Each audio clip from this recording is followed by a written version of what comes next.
All right. Well, hello everyone, and welcome back to the Trail Mix, where we're all a little bit nutty. Today we're recording on Hallows Eve, the good old Halloween, October 31st. We'll be sure to include a few spooky jokes and enjoy all of our favorite candy with you. This episode in particular, we're diving feet first down the trail into a world of pure imagination. That's right, I did just Frankenstein all those sayings into one phrase. Speaking of phrases, that's part of the discussion today, as John's going to be expanding our minds specifically on the topic of languages. He sure has a lot to teach us, so strap in and join us on this educational ride. Johnny boy, take it away. Knock him out, John. All right, let's go. That was Well, bad. thank you. That was a great intro, JT. Thank you, dear. Yeah, it was. I It worked was very hard going. on that. It sounded like it was going in a different direction. Then you segued it in really nicely. I was like, oh, okay. Yeah. See, I worked very hard on that about 5 minutes before we started recording, and I tried really hard. If it's Bill. due tomorrow, do it tomorrow. Amen. Procrastination at its finest. Procrastinators for a better tomorrow. Nice. Well, I wanted to share on this episode and lead a discussion with you guys about just some interesting topics and interesting somewhat they're not like hot topics, like they're not controversial. I guess that's I was just wondering whether it's controversial. Is it controversial or controversial? I've always said controversial. Controversial. I mean, I'm looking it up. This is a great way to start everything off. Yeah, it's a great way to start. That helps. Okay, so it's okay. So it's I thought it was just like the last syllable was SAL or SIAL. That's what I was wondering about. It is SIAL, but they have two different pronunciations. So they have controversial or controversial. So I could help you that. What's the difference? nothing. Oh, it's just It's just pronunciation. What's the difference? I mean, you're talking about the They're difference. exactly the same.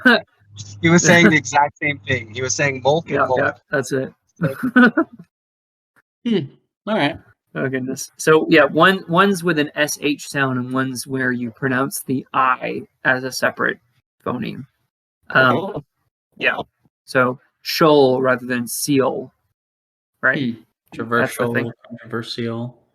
Yeah. Is that like pecan? I guess, yeah. Or caramel. Tomato, potato. Yeah. That's it.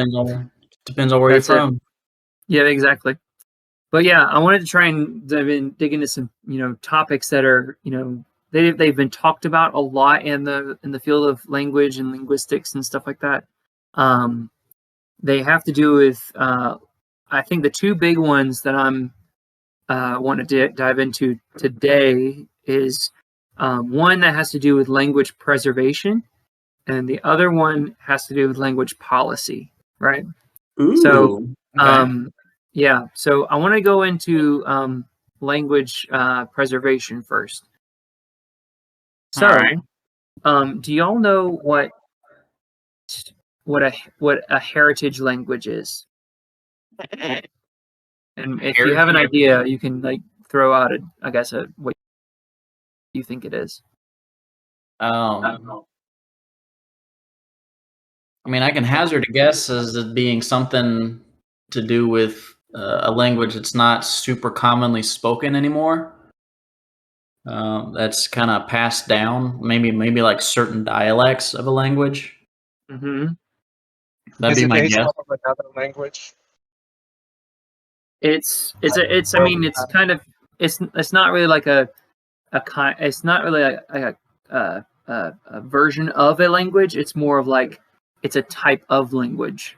Yeah. Like English would be kind of like a heritage language from Latin or something. Somewhat, yeah. You're in the right ballpark as to how you're going to describe it, but it's not that description. Or would it be like Old English to modern day English, where it's the same language, but not really when you compare the two? Somewhat. You're getting closer a little bit. But Is it I'll one go ahead and language, tell you or guys. is it like two languages? Yeah, it's like a whole language in itself can be depending on the So like context. maybe slang, or like not like language to an area that's like certain words mean certain things in that area, but they wouldn't mean it in another area. Not really. It's kind of, so I'll go ahead and give it to you. But I mean, these are great guesses. And actually, we'll dip into all of the things that you've actually brought up, which is great. Thank you. Great. Yeah, we'll actually dip into a lot of that. But a heritage language is essentially it describes an entire language, right? So it's not really like regional dialects or anything like that. It's more of like a certain language can become a heritage language depending on the context that it's found in. So, like usually, let's say, like in the middle U.S., right around like Oklahoma and like more of the plains states, right, where they have a lot of like historically like present Indian or Native American reservations, right? So those Native American languages that are still spoken in those parts are considered heritage languages because for the people who, at least for the younger generations that are growing up, they're becoming more connected with the outside world, and they pretty much grow up mainly speaking and using English, right? Because Sure. that's what's kind of the dominant language of the country, right? And all of its, machinations and conventions that it uses, right? But they have for languages that used to be prevalent in those areas, in those geographical locations, and are now like pushed to the side or the back burner, the background.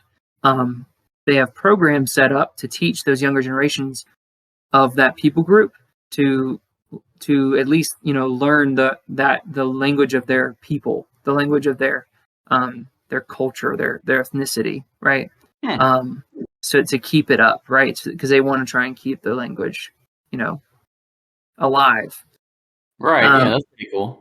So yeah, so like it's found in the U.S. with a lot of Native American reservations where if you want to like say Cherokee, for example, like so if there was like a some kids that are growing up and they are either mostly blooded or full-blooded Cherokee, if they're going to be in like the school system and all that stuff, they're going to be learning English.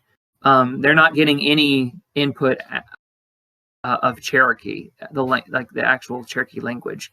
So they have after-school programs that are set up by the parents or that ethnic community, so that they can learn that Cherokee and keep it part of their identity, right? Same thing happens in Wales, right? So Wales, like there have been really a lot of programs, a lot of efforts that have been moving the past 2 decades that have tried to keep Welsh alive, right? Because since they're technically part of the UK, that's English, and even more specifically like RP British English is predominant in all the school systems and whatnot. And it's always being pushed because that's what you're going to need to survive outside of Wales, and especially like to compete in the business world and stuff like that, even like globally. Sure, makes sense. Right? So but because they don't want Welsh to die out, they they want to try and teach it to the younger generation so that they can keep it alive, at least at least have it bilingually, right? Right. Instead of just teaching Welsh and stuff like that, or Cherokee or whatever. So that's kind of, and they there's a lot of these efforts all around the world to try and preserve languages, right? To try and keep them being spoken, you know, because there are statistics of language loss, right? These are all movements that have to do with language preservation, because according to all the data that we have and the statistics that we have, it's I'm going to quote languageconservancy.org, and they say that by the middle of the next century, we will be losing our linguistic heritage at the rate of 26 languages each year, one every 2 weeks.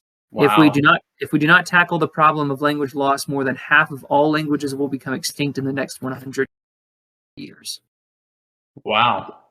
Yeah, it's a crazy phenomenon that's been happening, and I think, according to the data, as far as we can go back, so from 1950 to 2010, we have lost over 230 languages. And as much as we have records of throughout history, there's been a total of 573 languages that we have lost throughout history.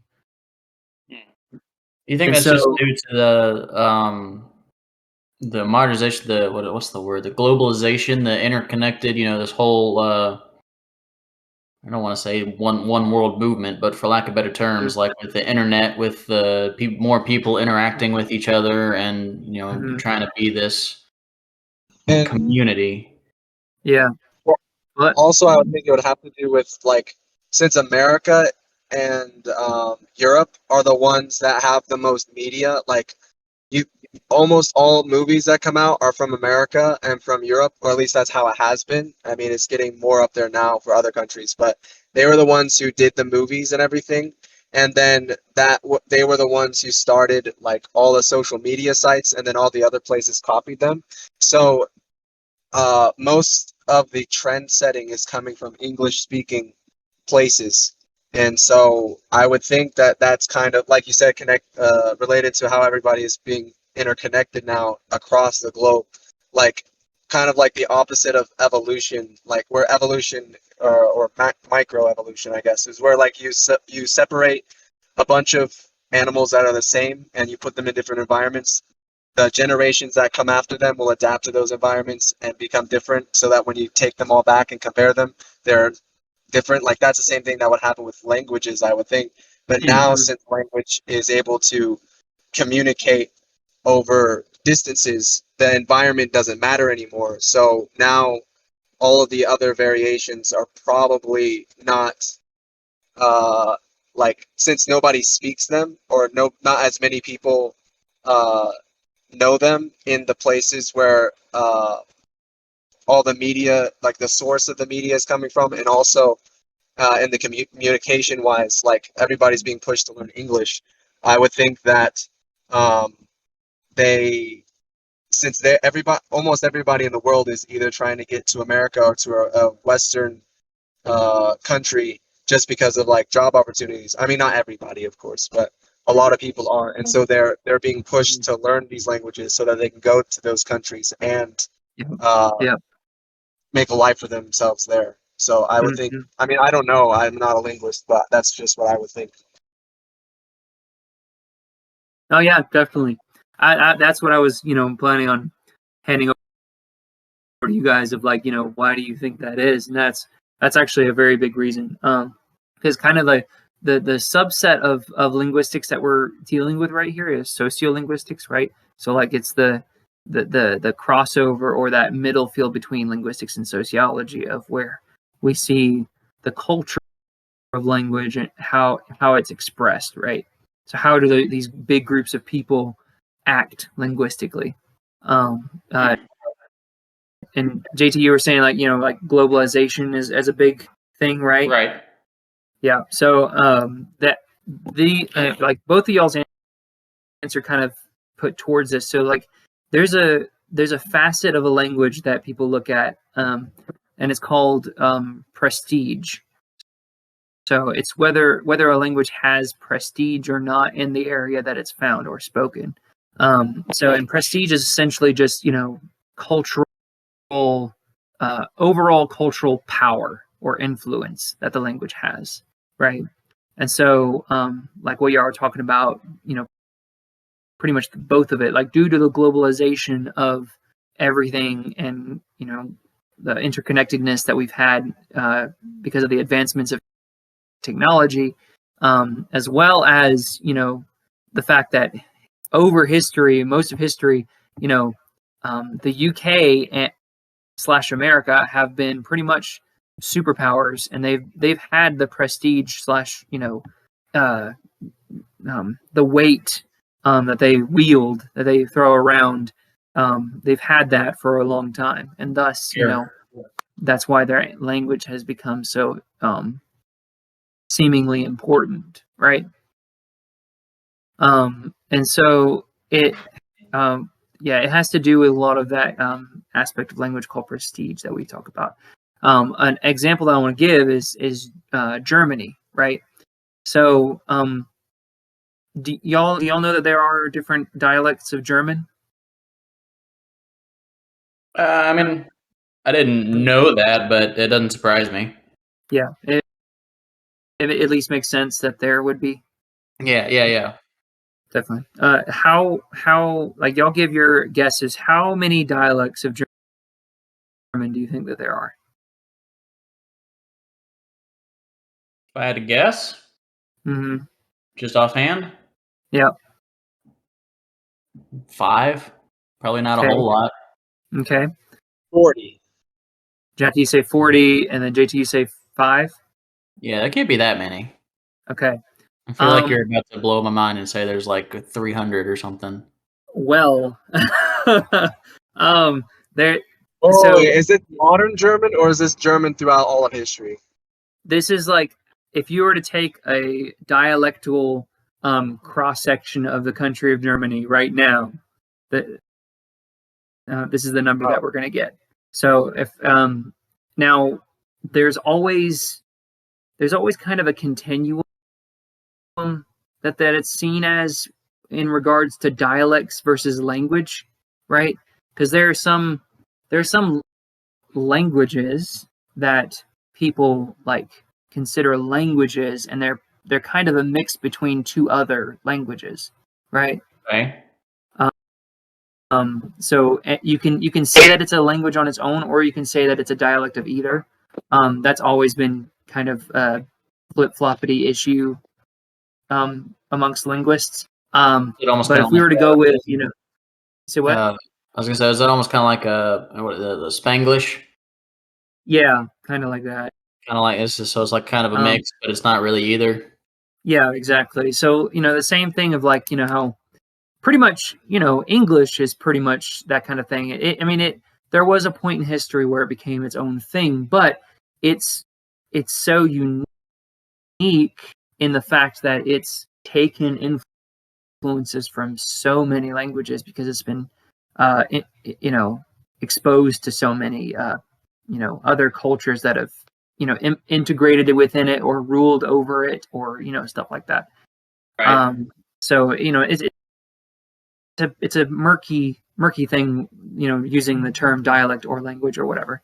So well, if we were to go with dialects, right? If we were going to go with dialects of German, there are as many as 250 dialects of German. Good grief. I know, it's insane. Dang. Say again. I just said dang. You just said dang. Okay, cool. Yeah, so there's a ton of dialects of German.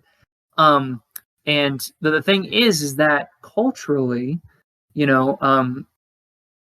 people will speak, they'll speak two different versions of German, at least two, because they'll speak their regional dialect that where they live, but also what's also taught all over the country so that everybody can kind of understand each other is what's called Hochdeutsch, or it translates literally to High German.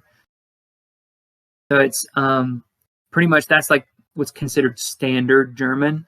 That's what that's actually what a lot of people outside of the country learn. So when you're learning German, you're pretty much learning Hochdeutsch. Yeah, just the standard. Yeah, it's the standard variety, right?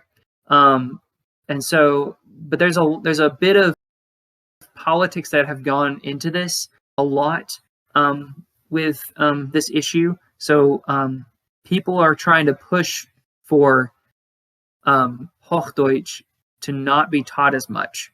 They want to, because, if, again, like with us foreigners, like when we're going to learn German, we're pretty much learning the standard variety, which is only spoken, I think, in like a handful. Like you can only count the regions on your hand that actually speak that, as like what we would say a heritage language, or like a regional version where that is the regional version, right? Rather than the other 245 dialects that you can learn, right? So it's kind of this issue of people are trying to push for how specific do we need to divide up, or like like in a, not as in a negative term, but like to segregate these languages, or like to put them into each of their own category, so that they can get the recognition and the opportunity of learning, and thus keeping it alive. Because the concern is right is that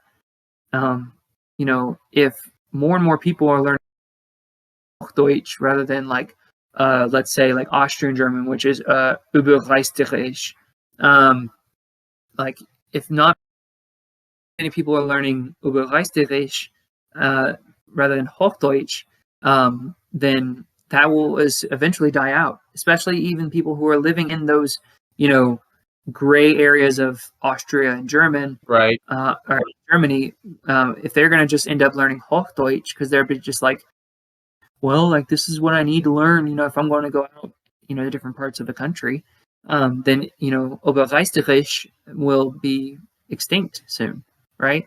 So, what do y'all think? Like, what should be our approach to this? What do you think that would be the wisest move there? I mean, on one hand, I can see the appeal, like for like we need to keep these things alive because they're like culturally important and like I guess historically important as well. But at the same time, it's like, is there really that big of a benefit? Like, I mean, I guess it would depend on the regions too and how many people are in each region. But it's like, is there really a benefit to keeping them separate? Like, besides just the people who are in that region wanting it to be that way, like Mm-hmm. if they didn't want it to, if they didn't care about changing over languages, besides of course like the issue of where like, because like if we had to switch our language from English to a different form of English that was better, we would be annoyed too, kind of thing. Yeah. But if you weren't annoyed by it, would it really matter? Like, would there be an issue? Would this be an issue? Is kind of what I'm thinking, because it's like, at the same time, yes, objectively, like just having a copy of all the languages that have existed is cool, but at the same time, is it really necessary? Like, do we need to do that? Like, if nobody wants to record, because there's so many different dialects, like somebody will have to go through and record each one's different nuances and things like that. And so if nobody wants to do it, and because they don't really mind switching over so that everybody can speak the same language, then I don't really think that there would be a need in that case. Like, it's not like object by itself. It's not something that needs to be done unless it's the people who are being affected by it. Okay. Yeah. No. That makes sense. Definitely. Yeah, that's an interesting thought. JT, what are your thoughts? I don't know. It's kind of an interesting challenge, trying to kind of walk the line of what Jackie was just saying about, if people even really want to, and then doing it for the sake of having a record and having a history of these things, and preserving that culture. It's just I mean, I err more on the side of, I like history, I like the culture, I think it's neat, so I'm all for, you know, if someone's willing to put in the work to go forth and have at it. Yeah. Go talk to the people, go record the languages, go make the Mhm. documentation and make it happen. Mhm. How? I got no It, idea. Yeah. it's interesting because I was thinking about I was at Cracker Barrel today and I saw these different salt and pepper shakers, and I was like, if somebody had a whole bunch of different ones, because there are so many different ones that you could choose from, and then Mhm. Jessica actually said, if I was rich, I would have this salt and pepper shaker and all of these other things that matched it to go to my house. Uh, and I was thinking, like, if you're rich, how many of those would you have? Like, um, or just in general, how many of those would you have? And like, you would just be, you would cycle through them like per season, or you would just like every month or something, you would change which ones you have out. And then, or like, if you were really rich, you could have a whole bunch of different rooms dedicated to just having all of those sets there match or whatever. But I was like, but if you get this, it's like you have it and you can change it to that. Like you would be able to change your normal salt and pepper shaker to like a Halloween themed one versus a Christmas one, and you'd have it there, but you'd only use it that little time that you had it. So, and it made me think, why do we as humans want to have these things when we only will use them a little bit? But like we'll have them available, but we won't use them except for like maybe a month. But we Yeah. still want to have them. Like we still want them. Mhm. And so like Mhm. here, like in the same sense of, yeah, we could save all of these languages, and it would be cool to have them. But if nobody's ever gonna speak it again, then it's just kind of like, oh yeah, it's like my salt and pepper shaker. I have that in the garage, and I switch it out every month, or I take a look at it every month. And like people who appreciate language would look at it and be like, oh, that's pretty cool, or this is it'd be cool, but at the same time, saving it would only really be for the people who study languages. Because like if you have 200 dialects and you save all of them, who's gonna go and look at each one? I mean, yeah, it's you could have a bunch of people who really like it maybe go through, but most people would only choose a few to go through and study, like if they were just interested in languages, Mhm. because there's just so many, and so it'd be almost like uh just a record of the language that would only be used for recreational purposes versus actually being spoken. Because if everybody switched to a different language, or if that's it, well, since that's the way things are going, um, sorry, there's a yellow jacket. Crap. He's actually literally flying at my face. But Oh wow. yeah, it wouldn't like 'cause nobody would be switching to these languages. It's more people switching over to the main language. So if Mhm. we save these languages, it would only be for a select few, or for like the people who look into languages or just want to find out about that particular dialect or that thing and Mhm. understand it. So there wouldn't be a huge value like Latin, saving Latin kind of thing, like Yeah. having a record of Latin.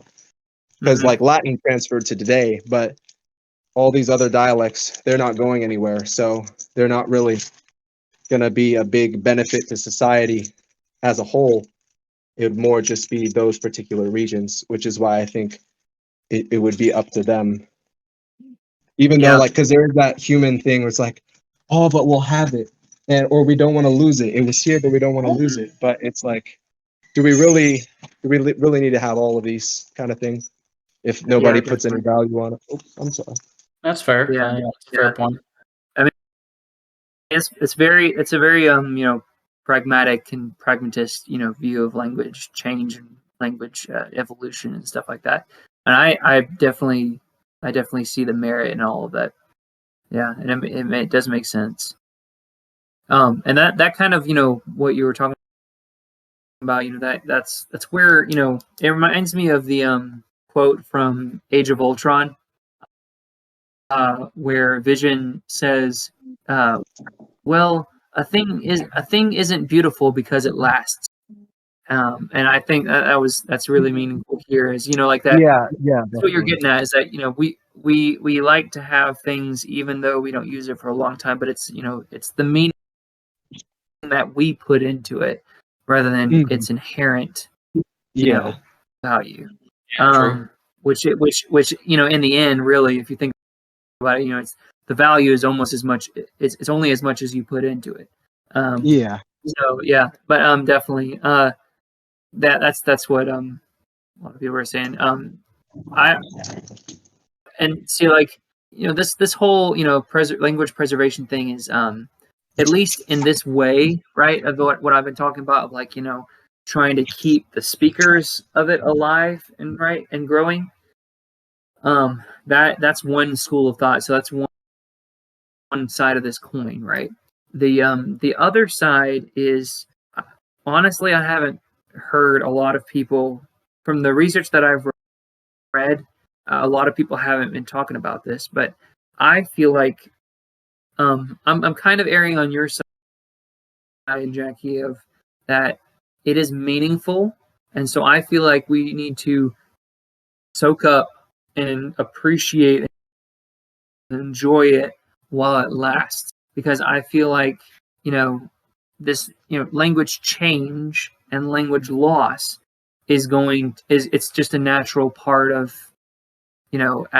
of change. It's a natural part of life as Yeah. it goes through history.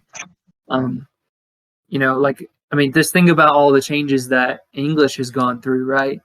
And it's interesting, like, that nobody's ever taken this this side, because we're taught almost from the beginning in linguistics that we try to have what's called a descriptivist point of view rather than a prescriptivist point of view. Oh yeah. A lot of people that you would call like grammar Nazis, right? Are prescriptivist. So they're trying to keep the language as it is, right? Rather than descriptivist, we just describe what happens. We don't really say that this should be like this or anything. We're just saying this is just how it is. This is what's happening. This is what's changing, right? Because language is changing, like, and so it's just part of the flow, right? And I feel like if we as we go through time, we will be losing languages, but I also think that there might come out of these other big languages that there will be some what's the word, individuation, or like mutations. Yeah, there you go. There will be mutations in it, and so like it's just gonna permutations. There you go. That's it. That's the word. Yes. So it and it's gonna. I think both of that is happening. Like languages are being grafted into the more standard varieties, but also the standard varieties are also producing different changes, right? And so, yeah, so like I think my solution to this, and I think one of y'all touched on it, y'all mentioned it. I think JT, you mentioned it at one point. My solution to this is that, again, like, you should appreciate and enjoy it while it's here, but also I don't think that we should make efforts to keep the speakers of it alive. Which, I mean, if people want to learn it, they can learn it. But I'd say at least let's get some, records of it. Let's get some video, audio, text, like textual records of the language, so that if and when it dies out, we can relive it through technology, through our records, right? Right. Yeah. I was gonna say, because we absolutely. at this point we have the technology to do that. 3,000 years ago they couldn't do that. Yep, that's it. So I was actually not even, I think it was yesterday or 2 days ago. I think it was just yesterday. Just a video came up on my feed on YouTube, and it was this guy who had studied Latin, and he knows fluently and can speak fluently all the different, like, not all of them, but like a good number of different versions of Latin throughout history. And so he was actually made a video of him going to the Vatican, where a lot of the priests are required to know and speak Latin. And so he was speaking with them and, trying to, get their thoughts about it and stuff like that.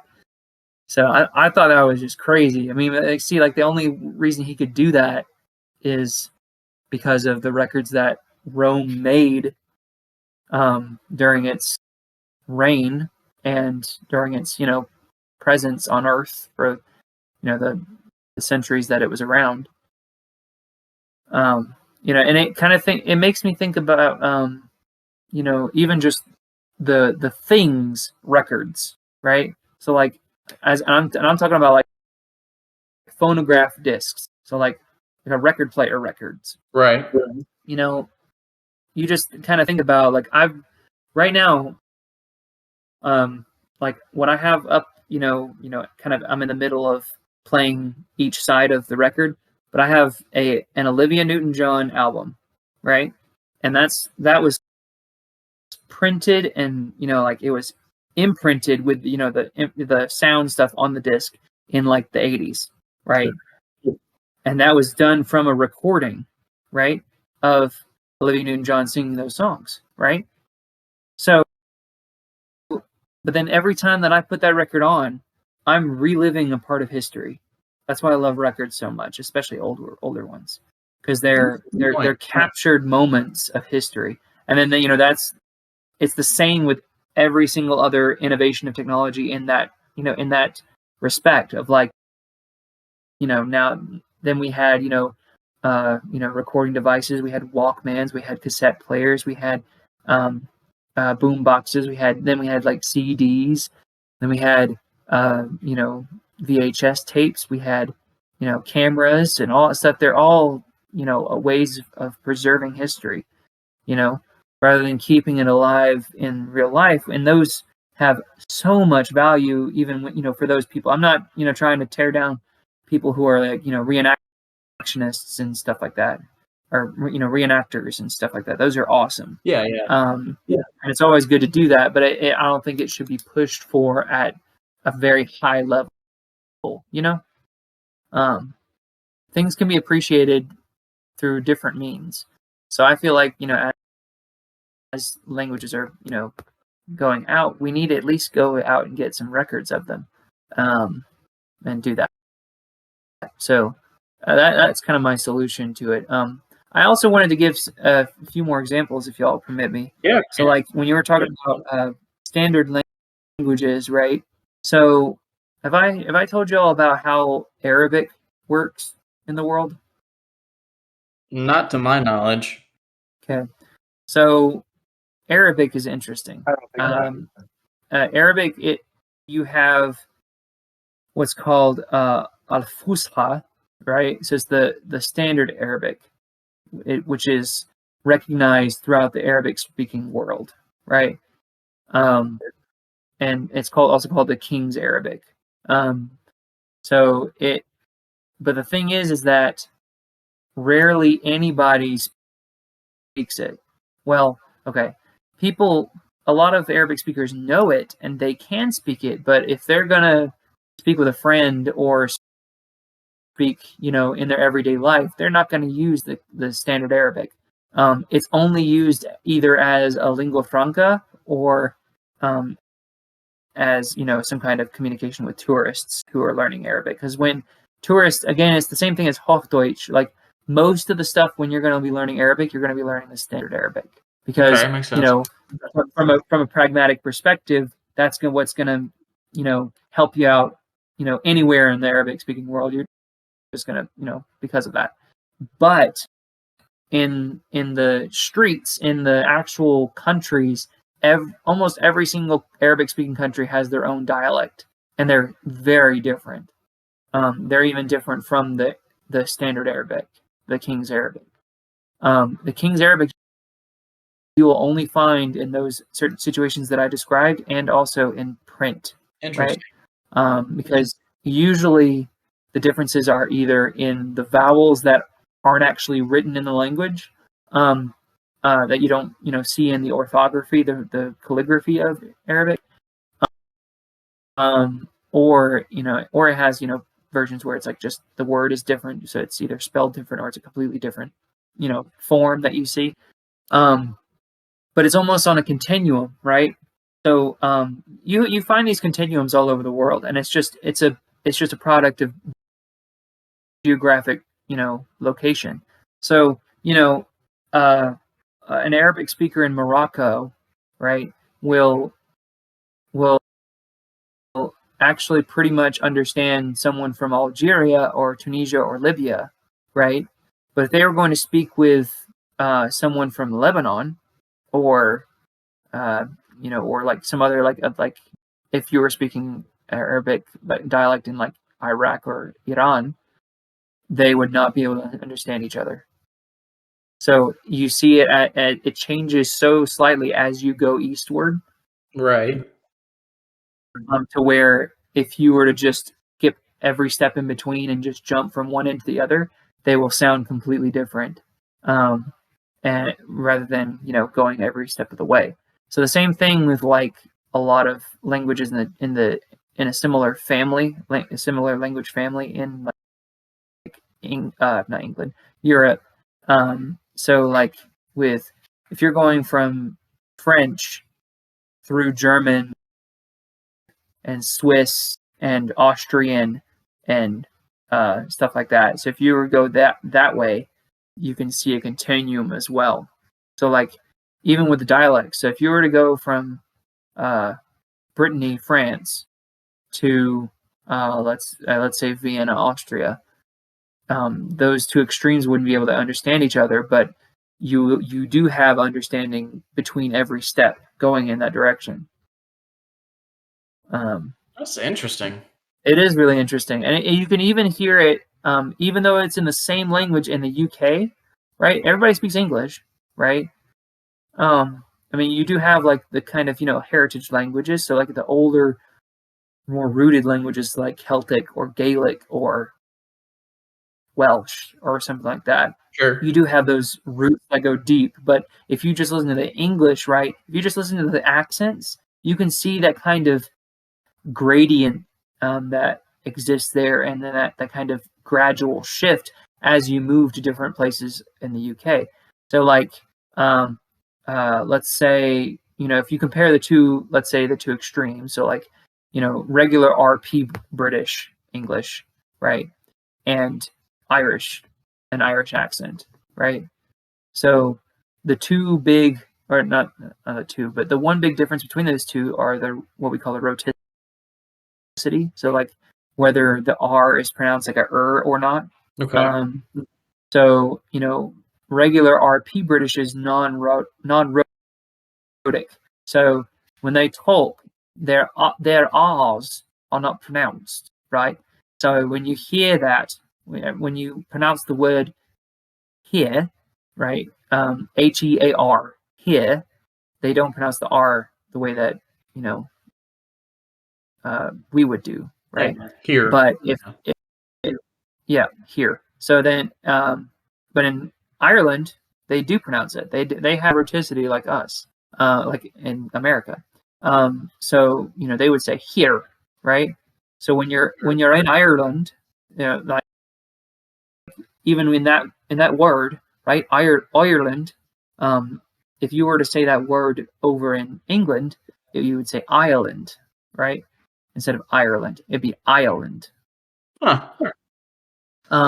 But as you move across the UK towards Ireland, there's a gradual shift in ethnicity throughout the accents. Huh? If you say Ireland with what accent? It's Ireland? British RP accent. So what if they just named it Island, but because people thought it was, or the people just changed it to a hard R, it became Ireland? What if it's been Island this whole time? Maybe, I don't know. I mean, it's, even no matter what the pronunciation is, the spelling would also kind of signify something. But I'm not sure. That's actually a good question. That's a good question. But as you're growing through, like, so let's say if you're staying on, not the Ireland island, but like the England island, or so, like, the island that England is part of, right? If you're going down to like southwest in Britain, right? A Breton accent is actually what you think of when you think of pirates when they talk. They talk like that in Breton. Oh, okay. Yeah. Oh, I think I actually did the wrong name. Breton, I think okay. Breton is kind of like one of those things where it's some people consider it a different language and some people consider it an accent. But I think it's down. Yeah, it's down in Breton, or is it Bristol? Probably something like that. But yeah, southwestern, of that island, that's how they talk, right? And then even in Welsh is on the west side, and it's nearer to Ireland. They have a little bit more rhoticity. It's not everywhere, but it's in some places in the language you have that rhoticity, that R pronunciation. And then then if you're going north, right, the very extreme of north would be a hard, deep Scottish accent, right? Their rhoticity is their R's are pronounced just like almost every other language pronounces their R's. So it's a little tap of the tongue, so like a ra ra ra ra ra, right? So instead of us saying, let's see, if we're gonna say right,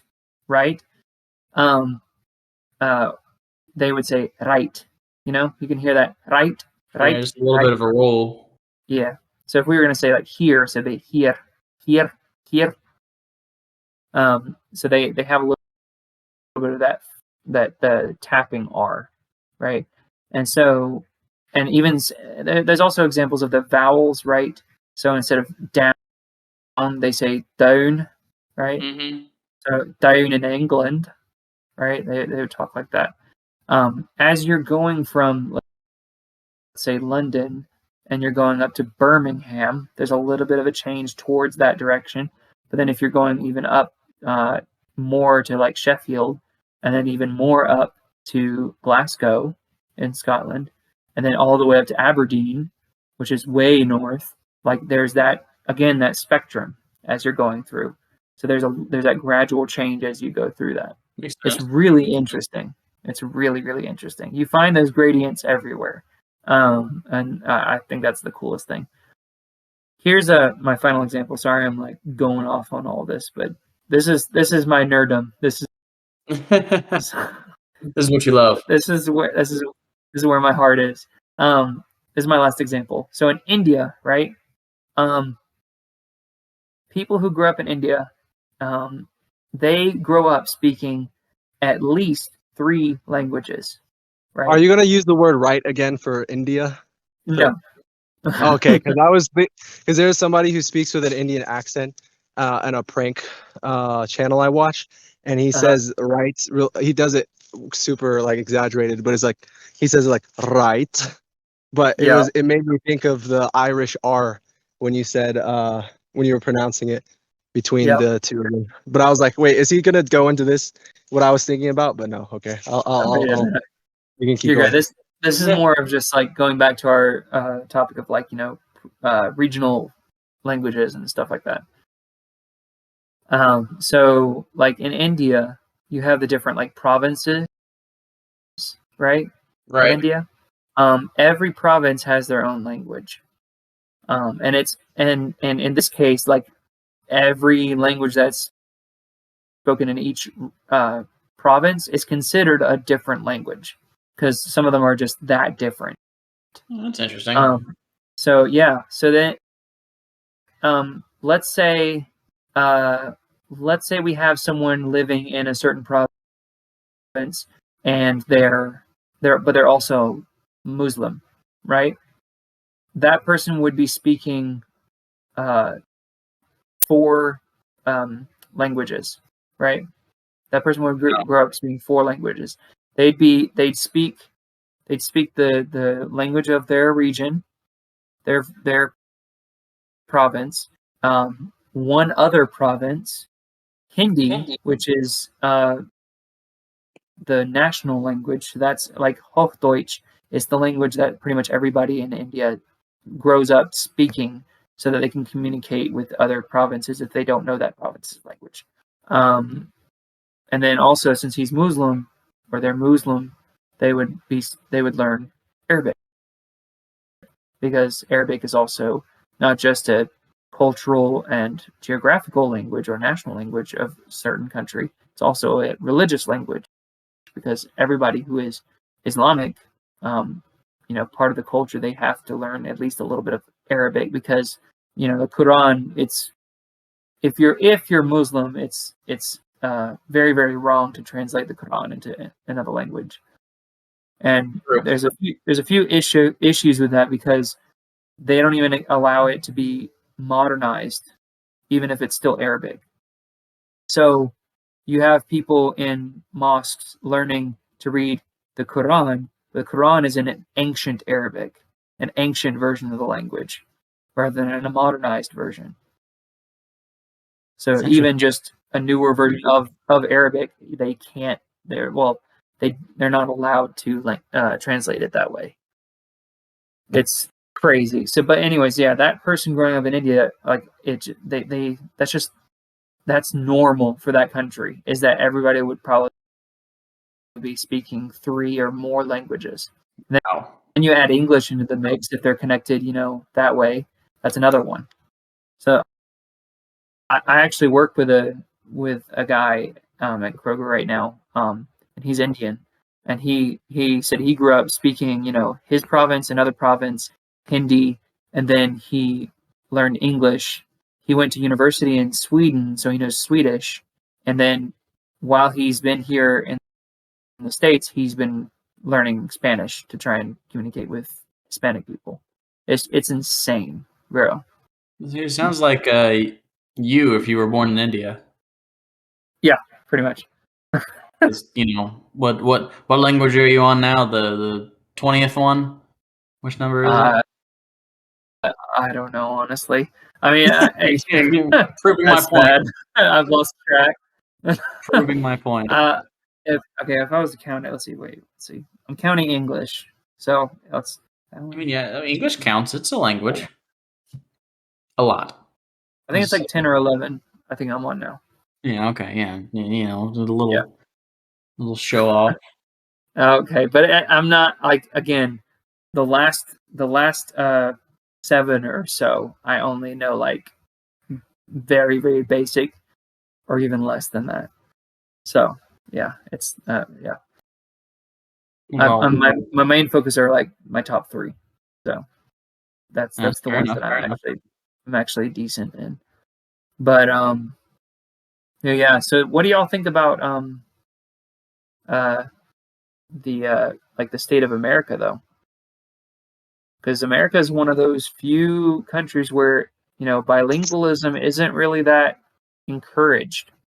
Well, you have the Spanish thing, so now I was thinking about this earlier when we were speaking about when you mentioned prestige, but it's almost like Spanish has a type of prestige for America as well, because there's so many people coming from South America that speak Spanish, and if people want to make money, they have to know Spanish, or at least have somebody who speaks Spanish, because there are so many Spanish-speaking people. So it's almost like there's the opposite of where you're the one who's setting the trend, so they have to change your language.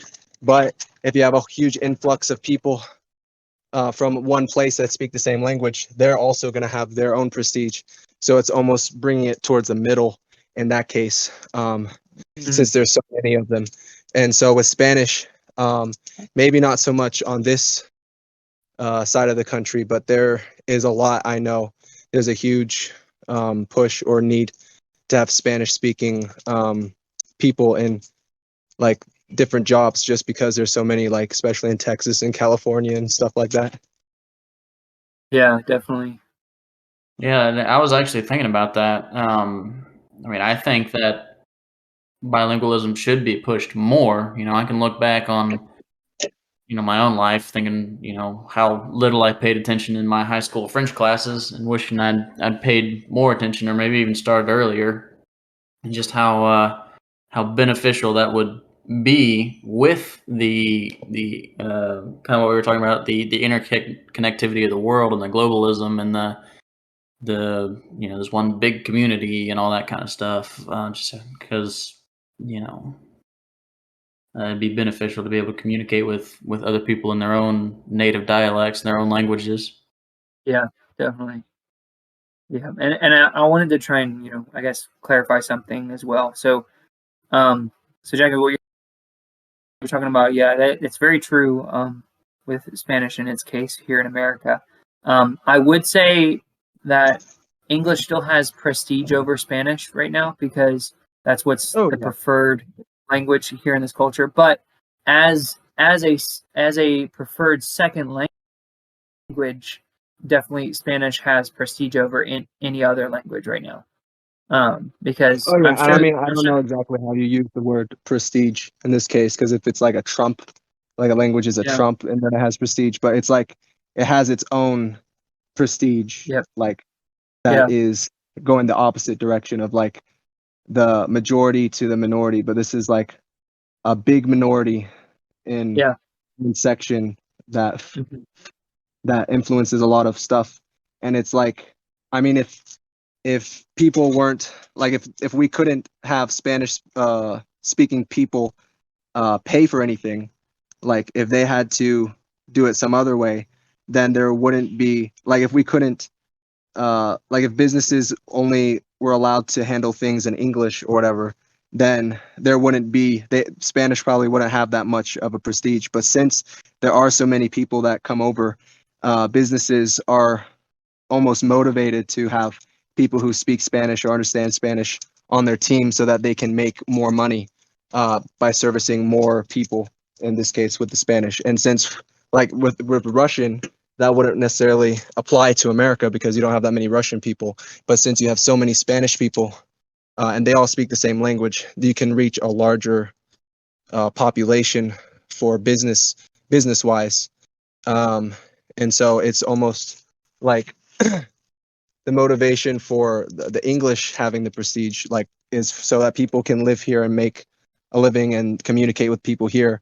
But going the other way, it's like people here need to communicate with the people coming in that but for business purposes. So it's not a survival thing in a sense of like they have to, but it's more of like they'll get ahead of their competitors or they'll make more money than they would if they didn't, kind of thing. So it's almost like a what is it? Like a not I'm trying to think of the word. I mean, it's like a prestige that's there to be had, but it's not like required, because like it would be required for someone who only speaks Spanish coming to America to learn to speak English to communicate, Yeah. which is the same with going to any other country. But if you but like it's not required for businesses to do this in the sense like they have to in order to stay open, but it's more of like a beneficial thing for them to do. Yeah, so I guess it's need versus want, or like survival versus like you have the opportunity to, like, it's an extra opportunity. I can't think of the word at the moment, but I think you get what I'm saying. Exactly. Yeah, I understand. Good at Yeah. all. Cool, man, dude. This is fascinating stuff. It's very interesting, and I'm super glad that you enjoy it and enjoy teaching other people about it and talking about it. Yeah, it's good stuff. Good stuff. It's cool stuff. It's good stuff. Yeah. Well, we are clocking in at an hour already. That went by super quick. But yeah. So yeah, but thank you guys for diving in with this with me. Yeah, for sure, I man. really appreciate it. Yeah.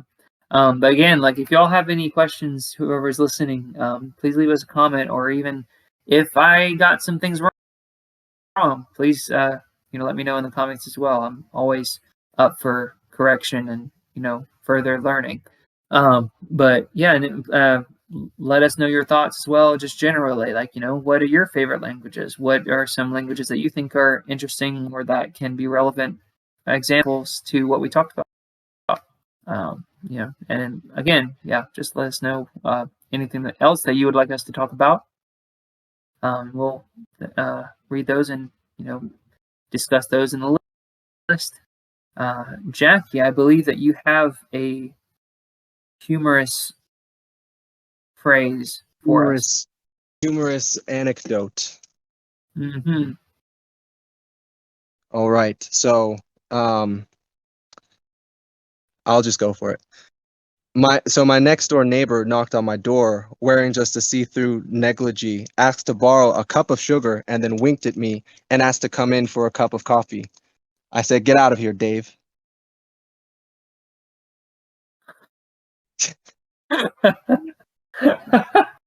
Okay. Oh my gosh. I don't know Is what it- a negligee is, but A negligee. is it not pronounced that way? Going back to the language part of the podcast, is it not pronounced that way? Is it spelled Negligee? Yes. A woman's light dressing gown, typically made of filmy, soft fabric. Well, Huh. Well, Huh, that was the outro. I was More you wondering know. if it would be a bit too risque or risky. no, you're good. Oh well. Anyways, thanks for That was listening, everyone. wonderful. Hope you enjoyed. Hope you learned something. Hope you laughed at that little joke. But always remember, like our videos, leave your comments, share our stuff, get our name out there if you like what we're doing. If you don't, do it anyway because we really do this just for fun. So, thanks for listening, guys. Yeah, we'll see y'all later. Bye. See ya.